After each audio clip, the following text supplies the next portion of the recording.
जी अस्सलाम वालेकुम। आज बनाते हैं जी मज़ेदार सी दिखने वाली पालक पनीर। पनीर हमारे पास होममेड है, कट कर लेंगे क्यूब्स की शक्ल में। उसके बाद हमने ऑयल में लाइट ब्राउन कर लेना है। लाइट ब्राउन होने के बाद हम इनको निकाल लेंगे। उसके बाद इसी ऑयल में शामिल करेंगे चॉप की हुई प्याज।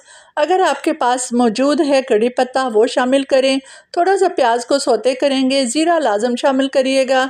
और इसके बाद टमाटर ऑप्शनल हैं, कुछ लोगों को पालक में टमाटर अच्छे नहीं लगते। ज़्यादा सी कुटी हुई इसमें जाएंगी जी सब्ज़ मिर्च। इसके बाद अब इसमें जाएगा जी नमक। नमक के बाद हल्दी थोड़ी सी डालेंगे कलर के लिए, लाल मिर्च क्योंकि सब्ज़ मिर्च हमने बहुत ज़्यादा शामिल की हुई है। अच्छा सा हमने फ्राई करना है। उसके बाद जी पिसी हुई पालक हमने शामिल करनी है। अच्छे से हमने फ्राई करना है। फ्राई होने के बाद जब ऑयल किनारों से आने लगे तो शामिल कर लेंगे इसमें ब्राउन किया हुआ पनीर। कवर करके दम पे पकाएंगे। मज़ेदार सी रेसिपी रेडी।